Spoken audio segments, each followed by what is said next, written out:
लें जी, 500 साल पीछे चलते हैं, autumn 2009। Authority of partner to bind the firm is called implied authority. List the acts which can not be exercise by a partner as is implied. बताएं implied authority में वो क्या काम नहीं कर सकता, कौन से काम है? वो 8 काम। डन। तो आते साथ ही वो रट्टा काम आ गया। अगला सवाल, समीर, फौजिया, सौलत पार्टनर्स हैं एक फर्म में। फौजिया ने अपने इंटरेस्ट फर्म में ट्रांसफर कर दिए अपने बेटे आदिल को। In light of provision of partnership act 1932 would Adil be consider a new partner in the firm? Also describe the rights and restriction of Adil in view of such transfer. एक खातून ने, फौजिया ने अपने बेटे आदिल को एब्सोल्युटली अपना इंटरेस्ट ट्रांसफर कर दिया है। अब बताएं कि क्या आदिल पार्टनर माना जाएगा, और नहीं माना जाए या माना जाए तो बताएं आदिल की क्या राइट्स और ड्यूटीज हैं। ये उन्होंने चालाकी की आपको कंफ्यूज करने के लिए, बेटे को इन्वॉल्व किया है लेकिन वो बेनिफिट्स वाली बात नहीं की। यहाँ बेटा ट्रांसफर ही बन रहा है, वरना ये कहते हैं कि उसको एडमिट कर दिया बेनिफिट्स में, या वो माइनर था, या भी इस तरह के मसलों मसाइल थे। तो इन्होंने चाहा कि आपको दोनों टॉपिक्स कंफ्यूज कर दें कि ट्रांसफर करवाएं, और करवाएं किसको? बेटे को, जिससे आपके जहन में फौरन से वो माइनर एडमिटेड वाला है। तो यहाँ माइनर वाली कहानी नहीं थी, ये एक ट्रांसफर ही है, और ट्रांसफरी के राइट्स और वो जो सारी चीज़ें वो हमने यहाँ बतानी है। टाइप 2 सवाल, लिस्ट देनी है और बस ऊपर सिर्फ आदिल और ये इसका फौजिया का जिक्र कर देना। उजैर, वकार एंड वहीद पार्टनर्स हैं एक फर्म में। Waheed wants to make his nephew Yawar who is 17 years, निशानी दे दी। अब पार्टनर, वो अपने भतीजे को 17 साल भतीजे को पार्टनर बनाना चाहता है। बताएं कब और कैसे यावर पार्टनरशिप ज्वाइन कर सकता है, और फिर यावर के क्या राइट्स और लाइबिलिटीज होंगे। टाइप 2 सवाल है। माइनर एडमिटेड टू, बेनिफिट्स वाली बात पूछ ली, क्या करेगा? सबको मिला के ऐसे से करेगा, फिर वो बड़ा होगा, फिर बड़े होके ऐसे होगा वैसे होगा, पूरा टॉपिक ही पूछ लिया। और 7 नंबर डिजर्व करते हैं कि हम सब लिख दें। Done. Describe the liabilities of partner for act of the firm, the firm for wrongful act of a partner, the firm for miss application of money और प्रॉपर्टी बाय अ पार्टनर। सीधी सीधी बातें। Partner firm के act के लिए joint and severally liable है। Firm किसी partner के wrongful act के लिए लायबल है और बाद में उस पार्टनर को पकड़ेंगे। किसी पार्टनर की मिस एप्लीकेशन के लिए पहले फर्म लायबल है और बाद में फर्म उसे पकड़ेगी। Done. What is implied authority of partner? क्या होती है implied authority? What condition should be met for the act of partner to become binding on the firm? Implied authority क्या होती है, और बताएं कब उसका एक्ट बाइंडिंग होगा फर्म पे? जब उसने फर्म के से रिलेटेड एक्सप्रेसली या with an intention to bind the firm किया होगा, तो फिर वो फर्म उस पर बाइंड होगी। डन। ये जुमला तो चैप्टर में कई दफा रिपीट हुआ है कि कब एक बंदे की वजह से फर्म लायबल होगी। जब एक बंदे ने अपनी फर्म के बिजनेस में रहते हुए फर्म की तरफ से नाम लेके या इरादा करके इस नीयत से काम किया होगा कि वो फर्म को लायबल करना चाह रहा है, तो फर्म अपने उस पार्टनर के उस एक्शन पे लायबल होगी। Marvi, Zahid and Ahmad were partners firm of consultant. Marvi, without informing Zahid and Ahmed, started her own business of fashion garments. Wajiba consultants थे और मारवी ने बगैर बाकियों को बताए अपना फैशन गारमेंट्स का काम शुरू कर दिया।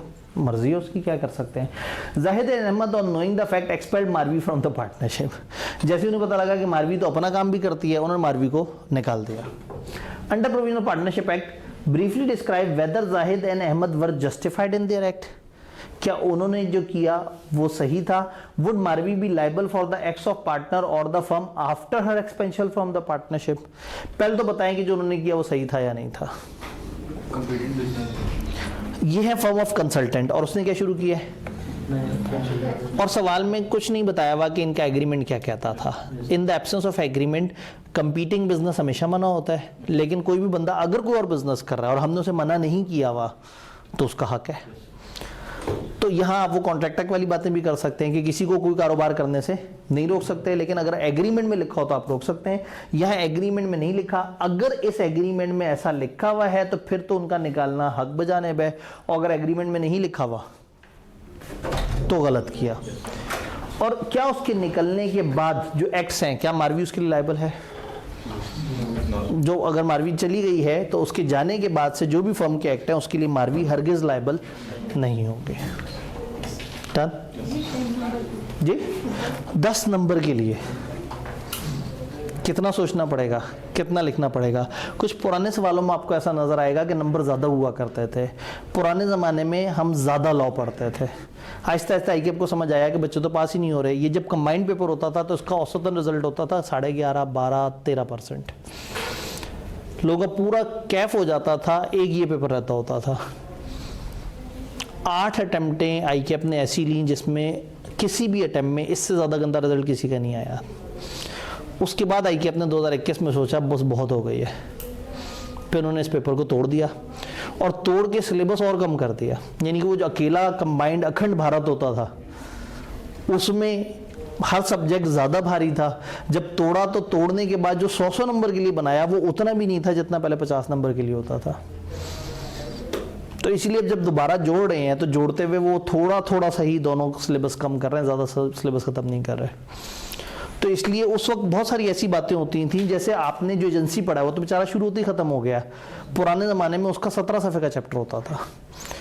एजेंसी कब लायबल होगी, कब नहीं होगी, पार्टनर के पास कब राइट है, कब एजेंट लायबल है, कब नहीं है, अनलिमिटेड लायबिलिटी कब है, कब अनडिस्क्लोज प्रिंसिपल होगा, लंबे चौड़े से रूल्स होते थे। तो इसलिए कुछ सवालों के नंबर ज़्यादा होते थे कि उस वक्त उसको आंसर देने के लिए आप कुछ और बातें भी करते थे जो अब हमारी किताब हमें नहीं बता रही।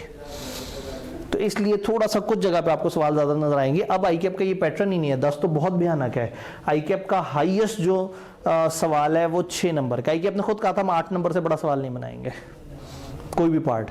और आपने अभी लेटेस्ट पेपर्स देखे या सारा कुछ है तो आप देखें 2, 3, 4, 5 नंबर के सवाल होते हैं। बड़ा सवाल होता है अब 6 नंबर का। तो अब ये 10 नंबर वगैरह इस तरह के तो अब बचे ही नहीं, उनके पास इतना बजट ही नहीं है। तो इस वजह से थोड़ा सा भयानक लग रहा है। लेकिन इसके सोल्यूशन को एक दफ़ा देख के देखना है कि कितना सोल्यूशन ऐसा है जो किताब से लिया हुआ है, और फिर समझ लेना है कि हाँ ठीक है सही है, हमने फिर इतना लिखना था। नहीं आज के दौर में आता तो शायद ये 5 नंबर के लिए सवाल होता। डन। थोड़ा सा आगे चलते हैं। पार्टनरशिप के अंदर list down the restriction imposed on the employed authority of partner. Employed authority पे क्या क्या रिस्ट्रिक्शंस हैं? वही 8। मर्जी आईकेएफ की कभी 4 नंबर के लिए पूछ लिया, कभी 5। तो मतलब हम चैलेंज नहीं कर सकते, उनकी मर्जी है जैसे चाहें। रुस्तम महमूद और वली पार्टनर है एक फर्म में। वली जो है वो अपने 16 ईयर्स ओल्ड सन रागिब को नया पार्टनर लेके आना चाह रहा है। पार्टनरशिप एक्ट के मुताबिक बताएं क्या रागिब एडमिट हो सकता है पार्टनरशिप बिजनेस में? राइट्स, लायबिलिटीज और लिमिटेशन रागिब के बताएं अगर वो पार्टनरशिप में एडमिट हो जाता है। वही सवाल 5 नंबर। पीछे हमने 7 नंबर के लिए इसी तरह का सवाल देखा था। तो नंबर से ना हम जज अक्सर नहीं कर पाते। वो एग्जामिनर किस मूड में बैठा होता है, उसके पास कितना क्वेश्चन होता है, तो वो some time number 7 number 5 number और दोनों का जवाब देखेंगे तो एक जितना ही जवाब होगा। तो बस रूल में हमेशा ये बताता हूँ कि अगर लिखते हुए डाउट हो रहा हो कि कहीं ज़्यादा तो नहीं पूछा हुआ और आपको ज़्यादा आता हो तो लिख दें। अब आप 5 नंबर देख के सोच रहे हैं कि मैं पूरा लिखूं या ना लिखूं, ये ज़्यादा ना हो जाए कहीं। कोई बात नहीं, आपको पूरा आता है, मुश्किल से 2-2.5 मिनट एक्स्ट्रा लगेंगे, लेकिन ये 5 नंबर पूरे खड़े हो जाएंगे। वो जो पेपर में 32, 35, 40 नंबर का जो सीधा सीधा अगर रट्टा आया है, अगर आपने उसमें से 90% नंबर ले लिए, 40 नंबर हैं तो 36-35 नंबर ले लिए तो गेम ऑन हो गई। अब अगले 2 घंटे में आपने टोटल 15 नंबर इकट्ठे करने हैं। तो रट्टे वाले सवालों में कोशिश करना है कि आपके नंबर लूज ना हो, और बिल्कुल शर्म नहीं करनी। आपको ज़्यादा पता है लिख दें, ज़्यादा से ज़्यादा वो क्रॉस कर देंगे, माइनस में नहीं जाएंगे नंबर। लेकिन हो सकता है वो चाहते थे, तो नंबर से नहीं पता लगता कि आप कहें मैंने 5 पेपर में तो 7 नंबर में देखा था, 5 नंबर का आ गया, थोड़ा शॉर्ट कर देते हैं। इसमें भी उतना ही लिखें जो उन्होंने पूछा है सारा। डन। ले जी, फाइनली कोई टेक्निकल सवाल आया। मेहर, आबिद, रानी और अजरा पार्टनर हैं आबिद एसोसिएट में, एक फर्म ऑफ टाउन प्लानर्स और consultant. Bari builders supply good to Abid associates on credit. Bari builders Abid associates को क्रेडिट पे माल देते हैं। पार्टनर्स कौन है? मेहर, आबिद, रानी और अजरा, और फर्म बनी हुई है आबिद के नाम पे उन 4 में। ठीक है। आबिद डाइड, लो जी मेन बंदा ही मर गया 5 जनवरी 2015 को। Mehar, Rani and Azra decided to continue the business in the old firm name. इन्होंने तय किया कि हम पुराने ही नाम से चलते रहते हैं, मशहूर हो गया नाम। However, neither the surviving partner nor the representative of Abid gave public notice to this effect. ना तो उनके घर वालों ने बताया आवाम को कि आबिद साहब मर गए हैं, और ना इन्होंने लोगों को बताया कि अब आबिद हमारा हिस्सा नहीं रहा। यानी इनकी नीयत है लोगों को मिसरिप्रेजेंट करने की। Due to insolvency of major client, Abid associate was facing difficulty in making payment to Bari builders. हमारा एक क्लाइंट इंसॉल्वेंट हो गया, तो हमने जो बारी बिल्डर के पैसे देने थे हम वो नहीं दे पा रहे। When बारी builder investigated the matter, they came to know about the death of Abid. जब उन्होंने इन्वेस्टिगेट किया तो उन्हें पता लगा आबिद की तो डेथ हो गई है। They have now filed suit for recovery of outstanding balance severally against Abid State and Meher as the credit was extended on the faith of Abid and Meher। उन्होंने क्या किया, अब दोनों के ऊपर जो है वो उन्होंने केस कर दिया है। वो आबिद के जो प्रॉपर्टी है उस पर भी केस कर दिया है कि आबिद के घर वाले मुझे पैसे दें, और दूसरा उसने मेहर पे केस कर दिया क्योंकि उसने आबिद और मेहर को ही देख के लोन दिया था। पार्टनरशिप के मुताबिक बताएं क्या बारी बिल्डर जस्टिफाइड हैं, और क्या वो इनमें से जिन पे अलग अलग केस किया है आबिद की प्रॉपर्टी और मेहर, तो क्या वो दोनों जगह जस्टिफाइड हैं? घर वालों ने नहीं बताया और आबिद बिल्डर्स ने भी नहीं बताया। तो आबिद बिल्डर्स ने नहीं बताया, स्टॉपल का केस है, लेकिन उन्होंने भी नहीं बताया तो होल्डिंग आउट का भी केस है। होल्डिंग आउट की कोई एक्सेप्शन थी, कोई मर जाए तो फिर हम नहीं सोचेंगे, मर गया तो बस ठीक है, अब ये नहीं सोचना कि वो धोखा दे रहा था, वो तो मर गया है।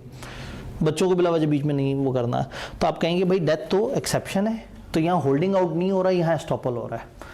यहाँ आबिद एसोसिएट ने कंफ्यूज किया हुआ है, तो यहाँ आबिद की भी किसी हरकत पे आबिद एसोसिएट बाउंड होते, तो यहाँ आबिद एसोसिएट में जो एक्टिव पार्टनर है वो तो बाउंड होंगे, लेकिन आबिद की प्रॉपर्टी इस पे बाउंड नहीं होगी।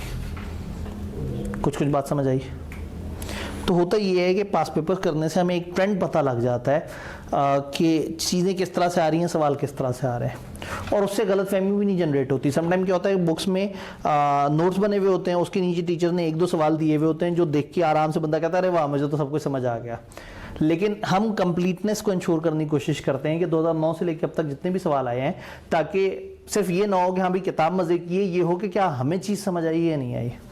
तो जब भी आपने प्रैक्टिस करनी है, पहले आईकेएप के पास पेपर प्रैक्टिस करने हैं, बाद में किसी और। कई दफ़ा वो बच्चे जो है वो मैं देखता हूँ सोशल मीडिया पे वो चल रहा होता है कि जी वो इंडियन चार्टर्ड अकाउंटेंसी बॉडी की ये कुछ हमें सब बड़े मज़े के सवाल मिले हैं। उनके सवाल उनके सिलेबस के हिसाब से बने हुए, हमारे सिलेबस में पूरा कॉन्ट्रैक्ट तक या पूरी चीज़ें नहीं होती, ट्रिम हुई भी होती हैं। तो हमारे लिए बेस्ट चीज़ होती है आईकेएप के पास पेपर, जो कि उस हिसाब से डेवलप हुए होते हैं। जो हमारा अगर अपना पूरा कर लिया अच्छी तरह से और उसके बाद ओवर एंड अबव की तलाश में निकलें ज़रूर जाएं, लेकिन पहले आईकेएप के पास पेपर ज़रूर देखा करें। ये आदत बना लें, आपने हर सब्जेक्ट में ऐसा करना है, क्योंकि हर सब्जेक्ट में लोग आपको गुमराह करने आएंगे। आप प्रैक्टिस कर रहे होंगे, फर्ज करें कॉस्ट अकाउंटिंग की, अचानक से दोस्त आके कहेगा यार तूने सिंगापुरियन बॉडी का वो वाला सवाल किया, हो क्या कमाल सवाल है।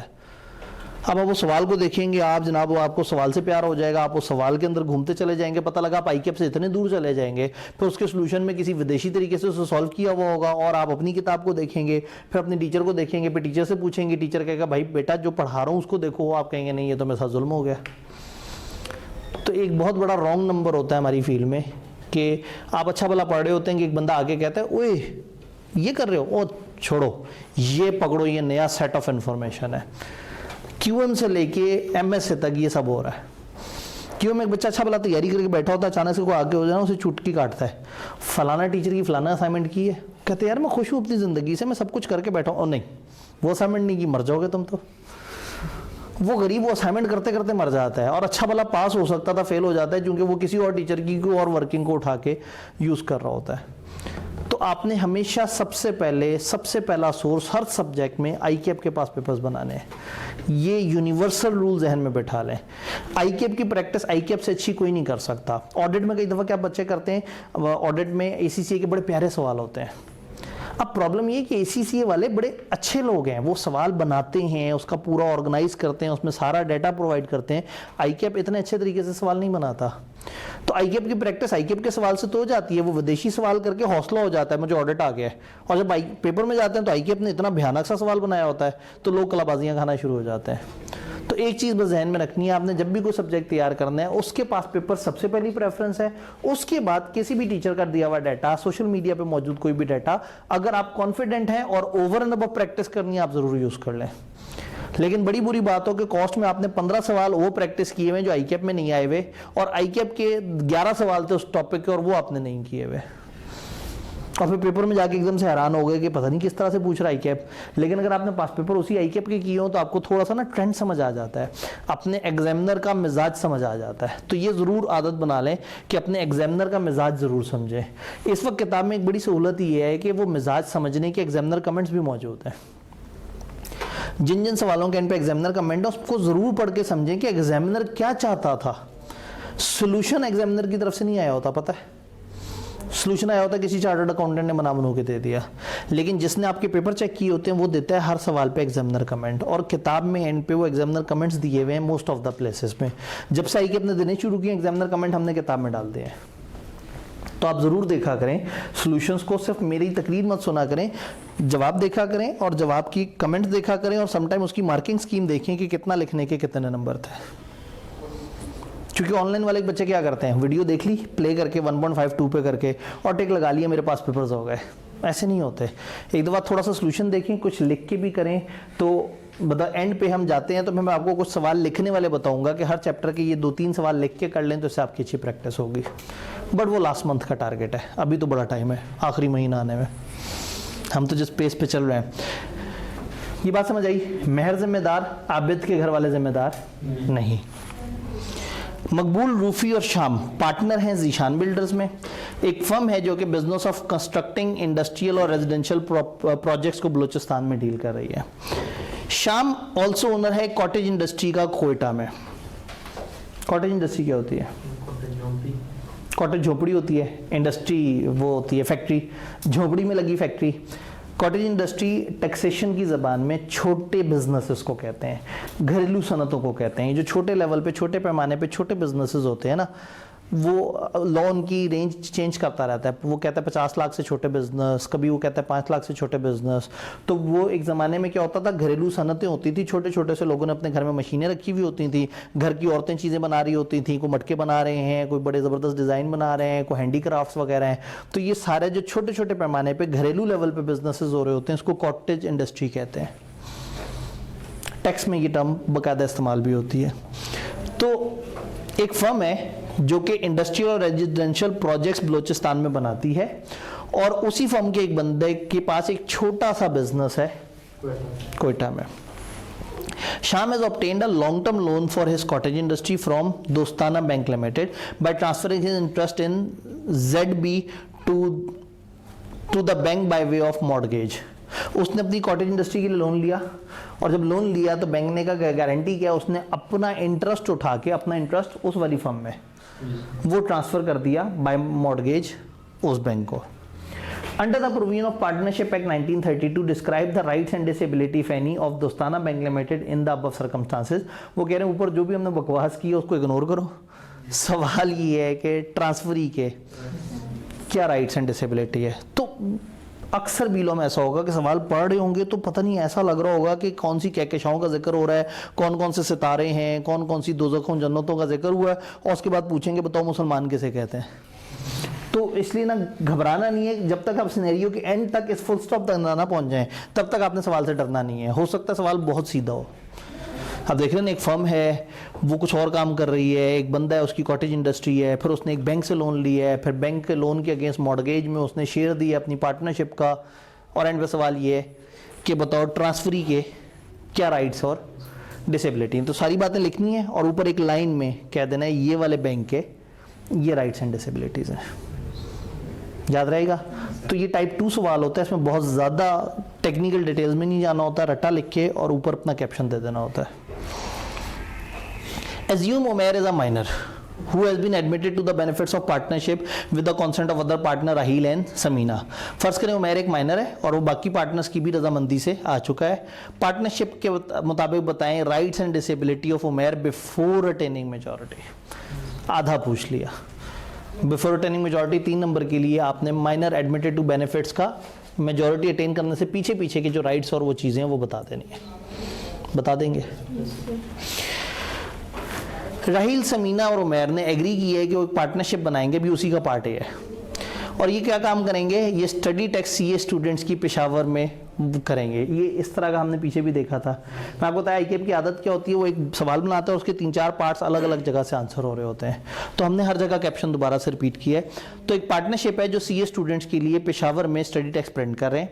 राहील स्पेसिफाई करना चाहता है rights and duties of partner partnership agreement में, ताकि म्यूचुअल कॉन्सेंट से सारे चेंज हो जाएं, जबकि समीना और उमैर जो है वो इसको मुनासिब नहीं समझते, और वो समझते हैं कि जो एम्प्लॉयड अथॉरिटी है वो ऑटोमेटिकली आपको बाइंड कर देती है।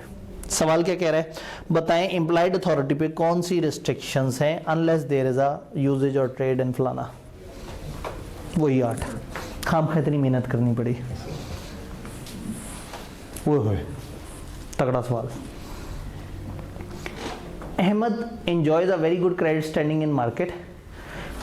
अहमद मार्केट में काफ़ी मशहूर है कि हाँ भाई ये क्रेडिट रेटिंग इसकी अच्छी है, ये मसला नहीं करता। काशिफ इलेक्ट्रॉनिक्स का ओनर है, उसने अमजद को अपने पार्टनर के तौर पर रिप्रेजेंट किया। अमजद मार्केट में मशहूर है, काशिफ इलेक्ट्रॉनिक्स का मालिक है, और काशिफ ने उस अमजद को कहा कि ये मेरा पार्टनर है। Kaleem on the face of such representation, Kaleem ने उस रिप्रेजेंटेशन की बेस पे लैपटॉप्स काशिफ इलेक्ट्रॉनिक को क्रेडिट पे सप्लाई कर दिए। काशिफ डिफॉल्टेड, काशिफ भाग गया, कलीम ने एक केस कर दिया अमजद और काशिफ दोनों पे। बताएं ऊपर वाली सिचुएशन को पहले तो एनालाइज करें कि हुआ क्या है, और फिर बताएं कि क्या अमजद लायबल होगा या नहीं होगा। अमजद के बारे में किसी ने कहा कि ये हमारा पार्टनर है, अमजद ने तो नहीं कहा, लेकिन हमने कहा था एक डायरेक्ट रिप्रेजेंटेशन होती है, एक इनडायरेक्ट होती है। या आप कहते हैं मैं पार्टनर हूं, या कोई कहता है और आप इनकार नहीं करते। तो अगर अमजद ने सबकी मौजूदगी में खामोशी दिखाई, याद है साइलेंस भी होल्डिंग आउट है, तो ऐसे में अमजद ने अपने आप को शो किया उनका पार्टनर, और अमजद के भरोसे उन्होंने दे दिया पार्टनरशिप को लोन या क्रेडिट। तो अब अमजद जिम्मेदार है कौन से प्रिंसिपल पे, होल्डिंग आउट के प्रिंसिपल की वजह से अमजद जिम्मेदार है। बस पॉइंट ये है कि क्या अमजद राजी था, हो सकता है अमजद घर में सो रहा हो और उसने उठा के खामखा अमजद को अपने साथ वो कर दिया हो, तो बस साबित होना चाहिए कि अमजद ने इनडायरेक्ट रिप्रेजेंटेशन करवाई और अमजद इस पे राजी था। असगर, बाबर और करीम एग्रीकल्चर बिजनेस में पार्टनरशिप कर रहे हैं, और उन्होंने एग्री की है कि वो प्रॉफिट को 4:3:2 में डिवाइड करेंगे। करीम लायबल नहीं होगा लॉसेस के लिए। पार्टनरशिप एक्ट के मुताबिक अब आपने कुछ बातें बतानी है। अरेंजमेंट बता दिया, 3 पार्टनर है, 4:3:2। अगर मैंने इसकी परसेंटेज निकालनी हो तो क्या तरीका होगा, 4 डिवाइड बाई, ये देखिए 4 + 3 + 2 कितने हो गए 9, तो 4/9, 3/9। और तो अगर परसेंटेज ना दी हो, रेशो दी हो, तो हम उसका टोटल करते हैं और डिवाइड करके परसेंटेज निकाल लेते हैं। तो ये इतने परसेंटेज के मालिक हैं, और करीम लॉसेस के लिए लायबल नहीं है। कैसा हो सकता है, सब प्रॉफिट के हिस्सेदार हों और कोई लॉस का हो, कोई no, this is allowed. Asghar जो प्रोक्योरमेंट के लिए लायबल है, उसने सजेस्ट किया है कि हम सीड्स और पेस्टिसाइड खरीदें जुबैर एंटरप्राइज से, एक सप्लायर है जो क्रॉप प्रोडक्ट्स का, क्योंकि सीड्स और pesticides offered by him are of good quality and at a very reasonable price. However Babar is not in agreement with Asghar. नहीं जी, असगर कहता है कि हम उनसे खरीदें सीड, और बाबर नहीं मानता। क्या करें, 3 पार्टनर है, एक कहता है उससे सीड खरीदें, एक कहता है सीड ना खरीदें। क्या सोल्यूशन है, मेजॉरिटी, और 3 में से मेजॉरिटी तो 2 होंगे, तो एक हाँ कह रहा है और एक ना कह रहा है, तीसरे का जिक्र नहीं किया, तो क्या करें। इनसे कहें भाई तीसरे से बुला के पूछ लें, वो यस कहे तो खरीद लें, वो नो कहे तो मत खरीदें। क्या ये बिजनेस बदल रहे हैं अपना, ये एक नॉर्मल बिजनेस डिसीजन है। अगर नॉर्मल बिजनेस डिसीजन हो तो मेजॉरिटी से होता है, और अगर ये बिजनेस की कैटेगरी बदल रहे हो तो 100% पार्टनर्स की रजामंदी चाहिए। तो अगर यहाँ तीसरा वाला कह दे के खरीद लो तो खरीद लेंगे, मना कर दे तो मना हो जाएंगे। In February 2017, partnership incurred substantial losses due to heavy floods in the area and partnership assets are not sufficient to meet the firm liability. बहुत लॉस हुआ और अब फर्म के एसेट फर्म की लाइबिलिटीज अदा नहीं कर पा रहे। A number of creditors have filed suit for recovery of the amount from करीम। बहुत सारे लोगों ने करीम पे केस कर दिया। बेचारा सबसे कम हिस्सा इसी का था, इस पे लोगों ने केस कर दिया है, तो क्या होगा? लाइबल तो है, जॉइंट एंड सेवरल, आप फर्म के एक्स की लाइबल है, पहले करीम को उनको भरना पड़ेगा, बाद में करीम आके उनसे कहेगा मेरा सबसे छोटा शेयर था, तुम लोग अपने अपने शेयर के हिसाब से मुझे वापस कंट्रीब्यूट करो। ये बात समझ आ रही है? वसीम, अहमद और सलमान पार्टनर्स हैं। सलमान प्लेन क्रैश में मारा गया। वसीम और अहमद ने एग्री कर लिया कि सलमान के माइनर सन नुमान को बेनिफिट्स में ऐड कर लेंगे। नुमान मेजॉरिटी अटेन करता है 6 जून 2016 को, और he become aware of the fact that he has been admitted to the benefit of partnership on 16 July. बड़ा हो गया 6 जून को, लेकिन पता लगा उसे 16 जुलाई को। Being undecided about the joining of firm as partner, he prefer to wait for some time. अभी उसे समझ नहीं आ रहा था, तो उसने सोचा मैं थोड़ा सा इंतजार कर लेता हूं। 10 जनवरी 2017 को firm suffered heavy losses due to fire in one of its factories. Firm को 10 जनवरी में एक आग की वजह से अच्छा खासा नुकसान हुआ। वसीम और अहमद ने नुमान को कहा कि लॉसेस की वजह से तुम्हारा कैपिटल तो सारा खत्म हो गया, और मजीद अब 1 लाख रुपए और भी दे दो, क्योंकि तुम हमारे पार्टनर हो, और पार्टनर बनने के बाद तो बंदा फंस जाता है, लायबिलिटीज में शामिल होता है। अब आप सियानों के पास ये लोग सवाल लेके आए हैं। Under the provision of partnership act, analyse the above situation and advice, क्या नुमान पार्टनर रिगार्ड होगा और क्या है उसकी लायबिलिटीज टुवर्ड लॉसेस। 6 महीने का टाइम कहां से शुरू होना है? जब उसे पता लगा 16 जुलाई। 6 महीने काउंट करते हैं, उंगलियों पर गिन लेते हैं, हमें कौन सी शर्म। 16 अगस्त, 16 सितंबर, 16 अक्टूबर, 16 नवंबर, 16 दिसंबर, 16 जनवरी। 16 जनवरी को उसके 6 महीने पूरे होने हैं। अगर उसने 15 जनवरी को भी कह दिया मुझे पार्टनर नहीं बनना, उसके पास इजाजत है। तो अब यहाँ वो चाह रहे थे कि आप गलती ये करेंगे, आप 6 जून से गिनती शुरू कर दें। तो पहली बात है कि हम उनके रॉन्ग नंबर में नहीं आए, हमने गिनती की 16 जुलाई से, और फिर हम इस नतीजे पे पहुंच गए कि 10 जनवरी के बाद भी 4-5 दिन हैं। तो अगर उन्होंने कहा कि जी लॉस हो गया है, तो अगर वो सियाना है तो वो फौरन से क्या कहे, मैंने पार्टनर बनना ही नहीं है, और जिस दिन का मैंने पार्टनर नहीं बनना उस दिन तक सिर्फ बेनिफिट्स का हिस्सेदार। डन। 2014 में माजिद और इबाद ने एक बिजनेस स्टार्ट किया sale and repair of vehicles का under name of Amy motors. Majid sold one of the vehicle which came for repair to Zahid for 10 million. Zahid, on finding out that Majid did not have the legal title of the car, sued MEM. एक गाड़ी आई इनके पास और इनमें से एक partner ने वो बेच दी, और उस बंदे ने केस कर दिया फर्म के ऊपर कि जी आपने मेरे साथ धोखा किया, इसका तो लीगल टाइटल में गड़बड़ है। अंडर प्रोविजन ऑफ पार्टनरशिप बताएं कौन लाइबल होगा ऊपर की सिचुएशन में डैमेजेस के लिए। फर्म के एक पार्टनर ने धोखा दे दिया है, पहले फर्म लाइबल होगी, फिर फर्म उस पार्टनर से मांगेगी। तगड़ा सवाल, लेकिन अलग अलग parts. Respond the following scenarios under the provision of partnership act 1932। Tehram, Rahil and Zain are partners in TRZ Associates. Zain, after obtaining mutual consent of all the partners, transferred his share of interest to, एक partner ने अपना share of interest दे दिया किसी और को। Hatim discuss करना चाहता है future business strategy of the firm with Tehram and Raheel. अब वो ट्रांसफर ही बहुत ही ओवर हो गया, उसने कहा अच्छा मैं शेयर का हिस्सेदार हूँ, उसने कहा जी मैं ज़रा कुछ फ्यूचर के डिसीजंस आपके साथ डिस्कस करना चाहता हूँ। In this regard, he asked the partner to provide him the firm cash flow forecast so that he can determine firms की growth। उसने कहा भाई मुझे जरा अपना फोरकास्ट दो कैश फ्लो का, ताकि मैं देखूं तुम लोग सही काम कर रहे हो या नहीं कर रहे हो। तो बताएं क्या हातिम इख्तियार रखता है इस बात का?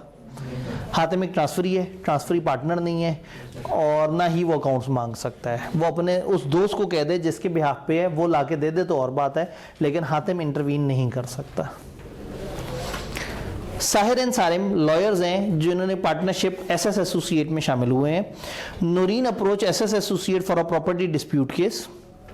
साहिर और सारिम लॉयर हैं, एसएस एसोसिएट नाम है, और एक खातून आई है इनके पास नूरीन, और उसका प्रॉपर्टी का डिस्प्यूट केस है। However, after seeing सारिम्स कैपेबिलिटी, जब सारिम की उसने कैपेबिलिटीज देखी कि वो तो कमाल आदमी है, Noreen gave 2.5 lakh to Sarim for investment in stock and bonds.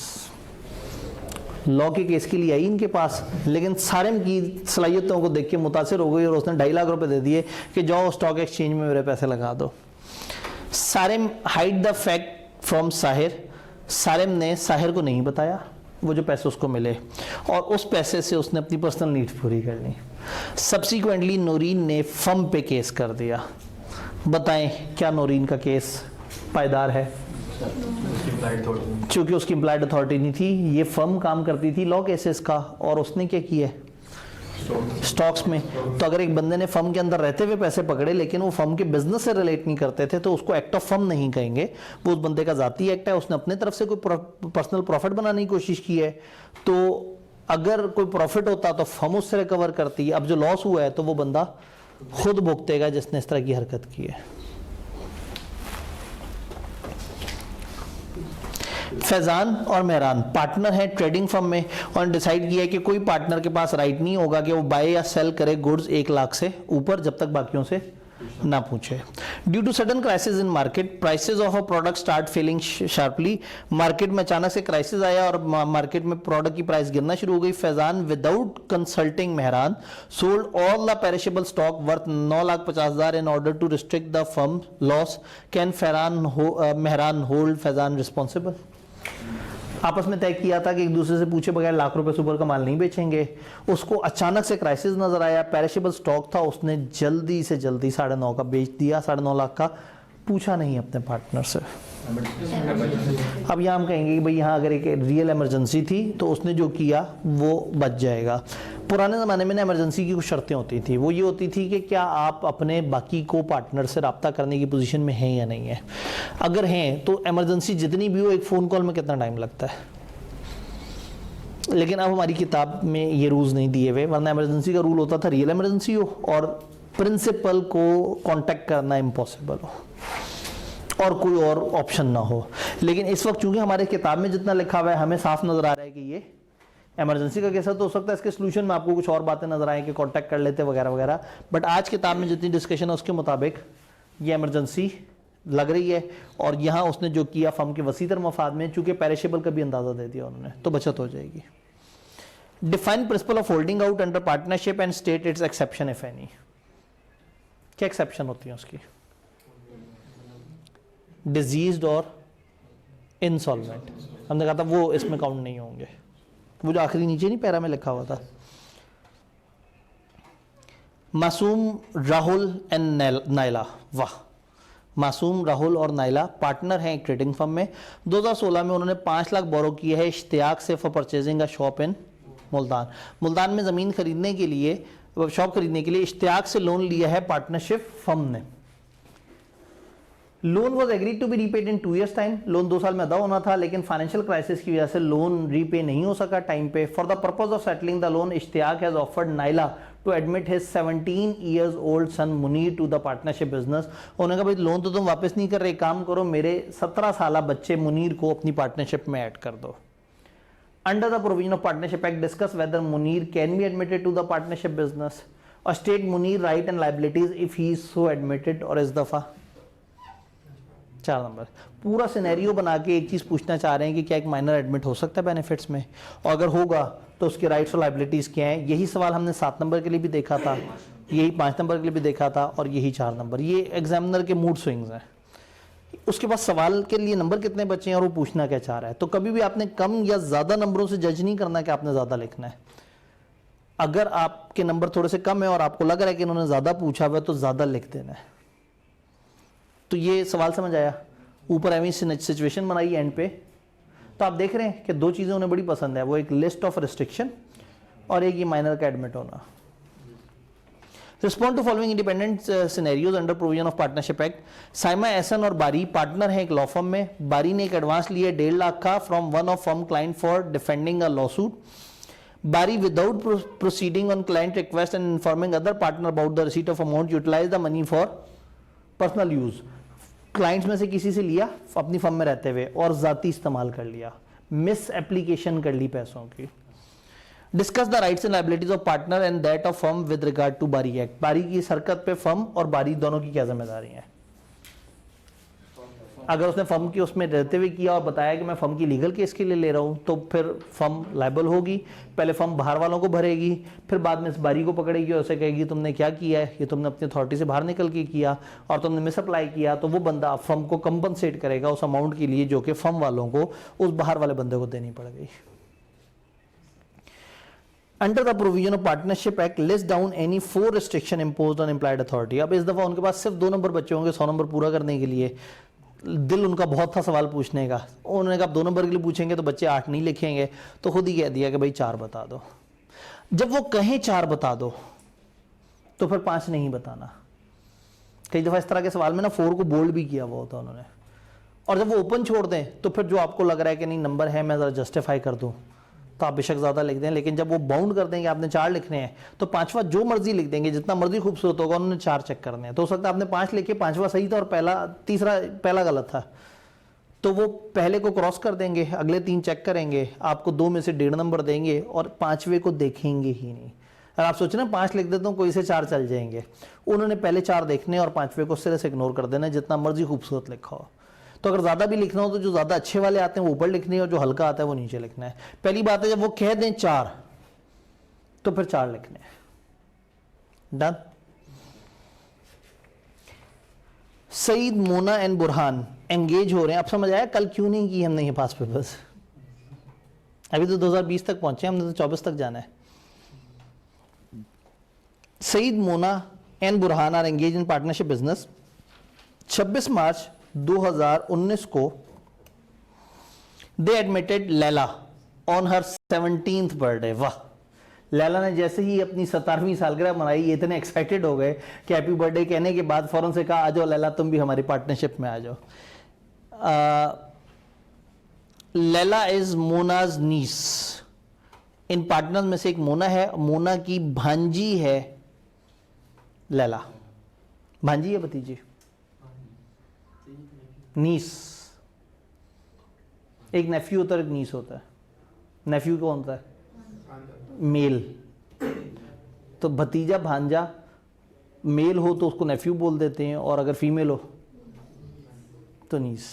लेकिन इसमें वो बहन वाली साइड से और भाई वाली साइड से जो वो बच्चा है उसके लिए गलबन अलग अलग अल्फाज नहीं है, लेकिन हो सकता हो इंग्लिश इतनी तरक्की कर गई है। बहरहाल भतीजी या भांजी व्हाट्सएवर।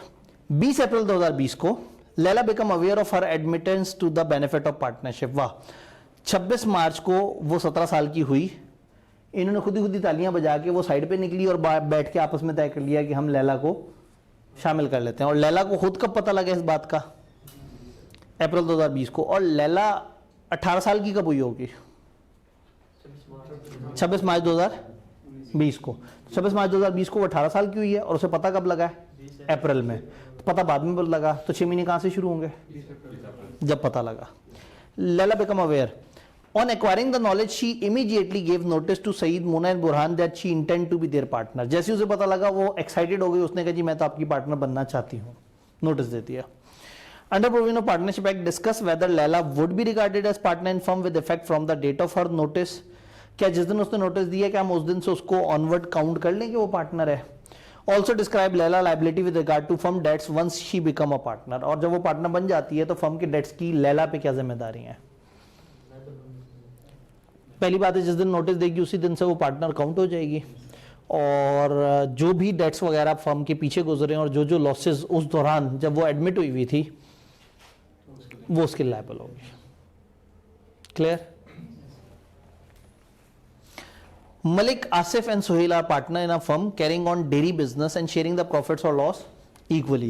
3 पार्टनर हैं, डेयरी का बिजनेस कर रहे हैं। समटाइम बिजनेस देखना बड़ा जरूरी होता है क्योंकि थोड़ा सा आगे किसी और बिजनेस का जिक्र होता है तो हम समझ जाते हैं कि कंपीटिंग है या नहीं है। तो डेयरी का बिजनेस, डेयरी मिल्क बेचते होंगे? नहीं, डेयरी मिल्क प्रोडक्ट्स वगैरह का बिजनेस है और प्रॉफिट और लॉस इक्वली शेयर कर रहे हैं, 1/3 1/3 1/3। मलिक ने रिसेंटली एक पोल्ट्री बिजनेस भी उसी इलाके में शुरू किया है और उसके लिए उसने एक बैंक से लोन लिया है। सिक्योरिटी के तौर पे उसने बैंक को अपना हिस्सा जो है वो अपने पोल्ट्री बिजनेस का जो वो बुक डेट्स हैं उनके ऊपर चार्ज क्रिएट कर दिया together with interest in the. उसने अपने बिजनेस के ऊपर भी बैंक का वो क्रिएट कर दिया और अपना वो जो हिस्सा था वो भी बैंक के नाम कर दिया। Under provision of partnership act describe the banks rights and limitation in dairy business. वो ट्रांसफरी है और ट्रांसफरी के जो जो राइट्स वगैरह हैं वो आप यहाँ पे लिख देंगे। इबाद एंगेज इन फिशिंग बिजनेस, इस चैप्टर से सबसे ज्यादा सवाल है। एक चैप्टर 4 है, उस वाले पोर्शन में उससे सबसे ज्यादा सवाल है और उसके बाद इससे सबसे ज्यादा सवाल है। Ibad engaged in the fishing business has a good relationship with Aslam, who is a seasoned and well-known banker. इबाद मछलियों के कारोबार में है और एक बैंकर भाई के साथ उसकी बड़ी अच्छी दोस्ती है जिसका नाम है असलम। इबाद ने रिप्रेजेंट किया असलम को अपने पार्टनर के तौर पे और महमूद से कहा कि मुझे फिशिंग ट्रॉलर दे दो मेरे फ्लीट ऑफ वेसल्स की इंक्रीज के लिए। वो अपना सामान बढ़ाना चाहता था, उसने एक बंदे से कहा मुझे ये चीज़ दे दो और ये बताया कि वो जो बड़ा मशहूर बैंकर है वो तो मेरा पार्टनर है। Mahmood on the representation of Ibad sold the trawler to Ibad on credit. Subsequently Ibad defaulted in making payment और उसने असलम पे केस कर दिया। तो बताएं असलम लायबल है या नहीं है? वही पुराना सवाल, क्या लायबल है? अगर उसके नॉलेज में था कि आई एम बीइंग रिप्रेजेंटेटिव के पार्टनर हूं और वो उस पर राजी था तो इनडायरेक्ट रिप्रेजेंटेशन हो गई है, अब वो लायबल हो जाएगा। लेकिन अगर उसे पता ही नहीं है कि एक बंदा उसको उसका नाम लेके इस्तेमाल कर रहा है तो फिर वो एस्टॉपल बन जाएगा और एस्टॉपल में फर्म लायबल होती है और होल्डिंग आउट में पार्टनर लायबल हो जाता है। क्लियर? 30 जून 2021 को नुमान, सलीम, अहमद और सना, लो जी 4 बंदे आ गए, enter into partnership for carrying on business of manufacturing and export of denim fabrics under the name and style DEMAs traders. At the time of commencement of partnership, Numan disclosed to other partners his interest in family business of export of velvet fabrics। सवाल हमने देखा हुआ है शुरू वाला। उसका connection थे foreign buyers के साथ। नुमान ने बहुत सारे एक्सपोर्ट ऑर्डर दिला के दिए और बहुत सारी चीज़ों को हैंडल किया। अब आपने कुछ चीज़ों पे जवाब देना है। Being consultant of DT consider the following matters. 15 अगस्त 2021 को Sana died in a car accident और उसकी 17th ईयर ओल्ड डॉटर सारा को एडमिट कर लिया गया बेनिफिट्स ऑफ डीटी में। 8 सितंबर 2022 के Sara is to celebrate her 18th birthday. Advise Sara regarding his rights and liabilities in respect of DT on attaining the age of majority. Majority पे होके वो क्या कर सकती है, तो माइनर एडमिटेड टू बेनिफिट्स। और वो जो मर्जी बिजनेस कर रहे थे, जैसा मर्जी, सवाल सीधा सीधा सा है कि minor admitted to benefits of partnership के साथ क्या होगा। तो आप देखेंगे हर दूसरा तीसरा सवाल घूम फिर के यहीं आ रहा है। Dove and company partnership firm है, सेल कर रहे हैं बहुत सारी तरह के पेट बर्ड्स। फर्म के ऑपरेशन 2 पार्टनर्स चलाते हैं, फैजान और उसामा। फॉलोइंग मैटर जो है वो आपकी कंसिडरेशन में है। फरवरी 23 में उसामा ने एक एग्जीबिशन अटेंड की जहां वो सारा से मिला। A well known animal enthusiast and social media influencer. लो जी, सारा एक जज्बाती खातून है और जानवरों के हकूक के लिए और सोशल मीडिया पे जो है ना वो काफ़ी ज़रा सरगर्म रहती हैं। उसामा ने रिक्वेस्ट की सारा को कि आप हमारी फर्म को पार्टनर के तौर पे ज्वाइन कर लो। और इस पार्टनरशिप फर्म में और ऑलरेडी कौन कौन है? फैजान और उसामा। और उसामा अकेले अकेले ऑफरिंग दे रहा है सारा को कि आ जाओ पार्टनर बन जाओ और हमसे मंथली ₹1,00,000 तनख्वाह ले लो। सारा ने एग्री कर लिया और ज्वाइन कर लिया पार्टनर के तौर पे 6 मार्च 2023 को। अंडर प्रोविजन पार्टनरशिप एक्ट बताएं सारा का एक्ट क्या डीसी को बाइंड कर देंगे और बताएं कि सारा की इंप्लाइड अथॉरिटी अगर वो एज अ पार्टनर आई है तो क्या उस पर रिस्ट्रिक्शन है। वो पार्टनर नहीं बनी है क्योंकि आपने उसको प्रॉफिट का शेयर नहीं दिया है और दूसरे पार्टनर को एतमाद में भी नहीं लिया। तो हम सवाल को टिल्ट कर सकते हैं कि हमें लग रहा है कि ये उसामा की सब पार्टनर बन गई। उसामा अपने अंदर एक पार्टनर ले आया और उसको उसकी खिदमात की एवज ₹1,00,000 पर मंथ उसे दे रहा है। तो ऐसे में फर्म लाइबल नहीं है उस सब पार्टनर के लिए। तो अगर हम इस तरफ घुमा दें तो इस तरह, और हम कहते हैं कि एज्यूमिंग कि उसने दूसरे पार्टनर से भी पूछ लिया तो इन्हें असूलन प्रॉफिट शेयर देना चाहिए। प्रॉफिट शेयर देंगे तो पार्टनर बनेगी वरना नहीं बनेगी। अच्छा, फर्ज करें अगर वो पार्टनर है तो बताएं उसकी implied authority as a partner पे क्या रेस्ट्रिक्शन है। तो हम कहेंगे अगर वो पार्टनर बन गई इस सारे केस के बाद तो उसकी इंप्लाइड अथॉरिटी पे वही 8 रेस्ट्रिक्शन है जो पार्टनर्स पे होती हैं। और हो सकता है आप जवाब देते देते एक नहज पे पहुंचे और आप कह दें कि सारा तो पार्टनर है ही नहीं। तो आप कहेंगे इंतहाई फजूल सवाल पूछा, मैं सवाल को कचरे में फेंकता हूं। जब सारा पार्टनर ही नहीं तो कौन सी इंप्लाइड अथॉरिटी और कौन से इख्तियारात। लेकिन ऐसे लिखने के लिए बड़ा जगरा चाहिए, तो बेहतर है कि फिलहाल जो उन्होंने कहा है कि अच्छा चलो बताओ अगर वो पार्टनर है तो उसकी क्या वो रिस्ट्रिक्शन है, तो आपने वो बता देनी है। Under provision of partnership act define the principle of holding out and state is exception. Holding out बताएं और उसकी एक्सेप्शन बताएं। बता देंगे? बता देंगे। साद एंड आबिद क्लोज फ्रेंड हैं और क्रिकेट को पसंद करते हैं। आप लोग तो क्रिकेट नहीं पसंद करते।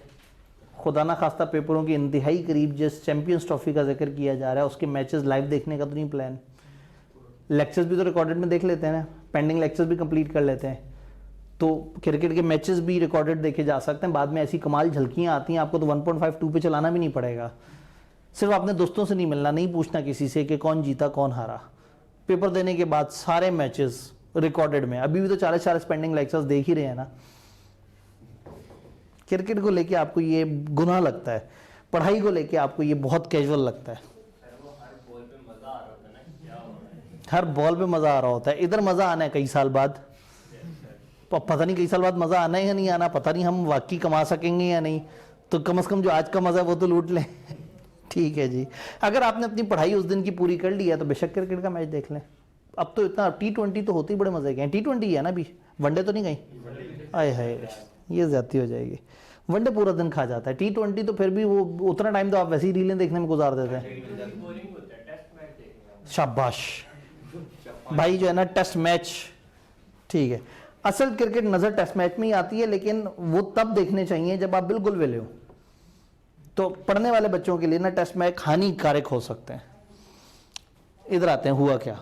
साद और आबिद क्रिकेट को पसंद करते हैं, जहां से बात चली थी। साद ने एक स्पोर्ट्स इक्विपमेंट का स्टोर खोल लिया है कराची में, और आबिद ने उसकी सपोर्ट दी है बिजनेस सेटअप करने में, और उसको मलिक से मिलाया है जो कि एक मेजर सप्लायर है क्रिकेट की चीज़ों का। सब्सिक्वेंटली साद ने आबिद को अपने पार्टनर के तौर पर रिप्रेजेंट किया और क्रिकेट गियर खरीद लिए मलिक से, प्रॉमिसिंग टू पे ऑन 31 अगस्त 2023। लेकिन पे नहीं कर सका, तो बताओ क्या उस बंदे को वो उसी तरह का ही सवाल। आप देखो उनके पास थोड़े से आइडियाज़ हैं, उसी को तोड़ मोड़ के नया सुर्खी पाउडर लगा के नए पैक में डाल के आपको पेश कर देते हैं, और बच्चे कहते हैं इस दफ़ा जैसा सवाल आया वैसा तो कभी नहीं आया था। इतना आसान है कि क्रैक करना बी लॉ में। All you need to do is के समझना है कि एग्जामिनर किस तरह के सवाल बना रहा है। आप देखें कि हमने भी रीसेंट सवाल डाले थे मिड में, और वो सारे रीसेंट सवाल कहीं ना कहीं किसी ना किसी पुराने सवाल का एक रेप्लिका थे।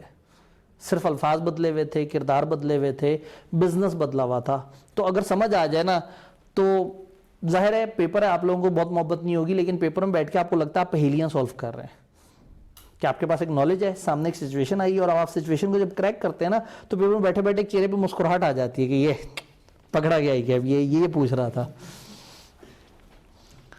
Under partnership act explain the circumstances under which an individual entitled to a share of up to 50% of annual profit of partnership firm would still not be recognised as partner within that firm. उन्होंने कहा मुझे वो circumstances बताएं कि जहां एक बंदा even 50% share भी रखता हो एक पार्टनरशिप में, फिर भी पार्टनर ना कहलाए। क्या ऐसा हो सकता है? अब ये इस चैप्टर में नहीं है, लेकिन इससे पीछे हमने पढ़ा हुआ है कि ऐसे बहुत सारे लोग हो सकते हैं जिनको पार्टनरशिप का हिस्सा जा रहा हो लेकिन वो पार्टनर ना हो। तो आप कह सकते हो सकता है ट्रांसफर हो सकता है एडमिटेड टू पार्टनरशिप हो सकता हो कोई बैंक हो। तो वो एक लिस्ट है जिन लोगों को प्रॉफिट का शेयर मिलता है, तो यसूलन ये वाला पार्ट वहां क्लासिफाई होना चाहिए। लेकिन चैप्टर 13 में अगर आ गया तो हमें अब तक तो सारा कुछ पता ही है। Under provision of Partnership Act, list the restriction imposed on implied authority of a partner. अब आप ये भी नहीं कह सकते थे सर पुराने जमाने में रट्टे वाले सवाल आते थे, अब तो लॉजिकल सवाल आते हैं।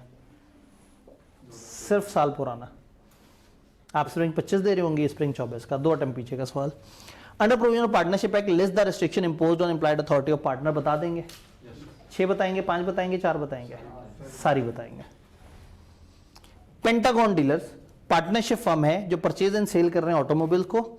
साद, मोना एंड जैन पार्टनर हैं और प्रॉफिट इक्वल प्रोपोर्शन में शेयर कर रहे हैं। कुछ मैटर्स हैं जो आपके सामने आए हैं, और उस मैटर में से एक मैटर पार्ट सी का आपने जवाब देना है।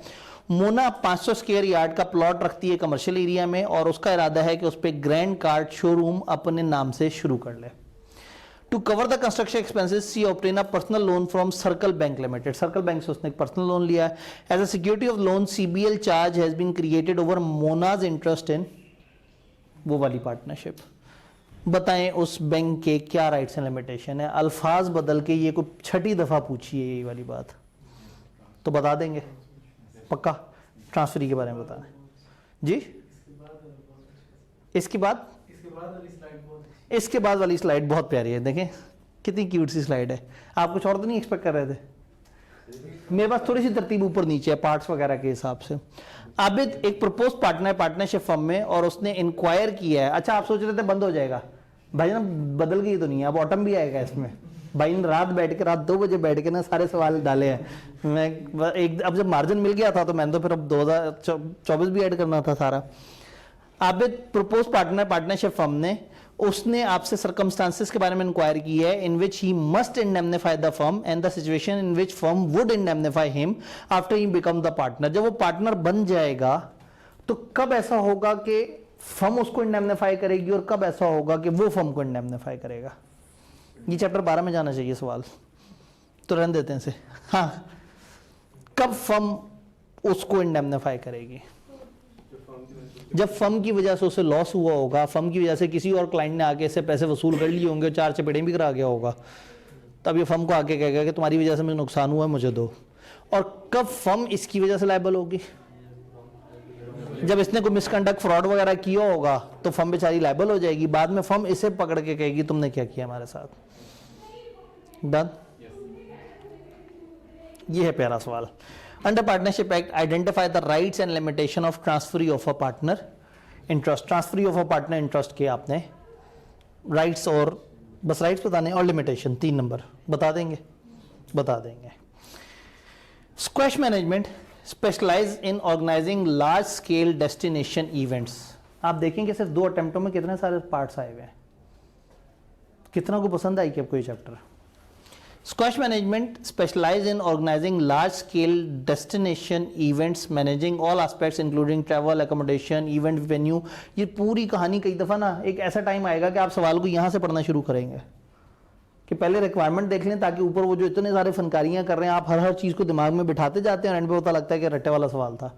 खैर वो कि इवेंट मैनेजमेंट वगैरह करते हैं, कुछ और वो है, कैटरिंग है, डेकोरेशन है, पता नहीं क्या क्या काम कर रहे हैं। Below are some of key incident that SM has recently experienced. Recently उन्होंने कुछ एक्सपीरियंस किया, उनमें से एक चीज़ यहाँ लिखी हुई है। अगस्त 24 में SM ने एक एडवांस दिया लाख का फरहान को फॉर परचेजिंग। फरहान कौन है? ऊपर बताया उन्होंने? नहीं बताया। फरहान को एडवांस दिया उन्होंने purchasing a vending machine from Karate transport for office use. KT एक पार्टनरशिप फर्म है जिसमें 2 पार्टनर है, हारून और फरहान। तो इन्होंने लाख का लोन दिया है, वो लाख की अमाउंट दी है फरहान को जो कि पार्टनर है केटी में, ताकि केटी सप्लाई करे कुछ सामान। When machine was not delivered within agreed time, SM contacted KT. उस वाली कंपनी ने इस फर्म से रब्ता किया और देखा कि पार्टनरशिप एग्रीमेंट में Farhan was not authorised to sell KT asset. Farhan को तो इजाज़त थी ही नहीं कि वो केटी की एसेट बेच सके और फरहान ने एडवांस अपने पर्सनल अय्याशियों पर लगा दी और केटी को नहीं बताया। अब बताएं एसएम क्या करे बेचारा। एसएम ने केटी के एक पार्टनर को पेमेंट की और कहा सामान दे दो, उसने पैसे खुद बुर्द कर दिए। और जब इन्होंने जाके उस फर्म से कहा कि भाई आपने सामान नहीं भेजा, उन्होंने कहा जी इस बंदे को तो पार्टनरशिप एग्रीमेंट में इजाज़त ही नहीं थी कि ये डील कर सके, उसके नॉलेज में नहीं था। अब एग्रीमेंट में रिस्ट्रिक्शन थी, अगर तो थर्ड पर्सन के नॉलेज में होगा तो फिर वो लायबल होगा। चूंकि यहाँ सवाल ने नहीं बताया कि उनको तो बाद में पता लगा है, तो इसका मतलब है कि चूंकि उनके नॉलेज में नहीं था तो वो एज्यूम कर सकते हैं कि इसके पास ये इख्तियार था और अब फर्म लायबल हो जाएगी। Assume that in A above, ऊपर वाले में फर्ज करें अब क्या हो, मोहसिन इन्वेस्ट कर देता है कैपिटल एसए में through his minor son Ejaz who was admitted to benefits of SA in May 2024। on August 2024 Ejaz reached the age of majority। आपने कब उसे शामिल किया पार्टनरशिप में? मई 2024 में बेनिफिट्स में। वो बड़ा कब हुआ है? 1 अगस्त 2024 को। 31 अगस्त को एजाज ने एक पब्लिक नोटिस दे दिया। 31 अगस्त 2024 को कब शामिल हुआ है? तो 6 महीने में नोटिस देना होता है। Okay. Ejaz gave a public notice in newspaper announcing that he has elected not to become SA partner। मैंने पार्टनर नहीं बनना। Under the partnership act identify the rights of Ejaz with regard to SA before and after the issuance of the notice. Notice देने से पहले क्या rights हैं और notice देने के बाद क्या राइट्स हैं। तो नोटिस देने से पहले वो बेनिफिट्स का पार्टनर है, लॉसेस के लिए जिम्मेदार नहीं है, ज़्यादा से ज़्यादा उसका हिस्सा उसे नहीं मिलेगा। और जब वो कह देता है कि मैंने नहीं बनना, तो वो उस दिन तक भी माइनर काउंट होगा और उसके बाद वाले फर्म के कामों के लिए जिम्मेदार नहीं होगा और फर्म पे लीगल केस कर सकता है कि मुझे मेरा हिस्सा चाहिए।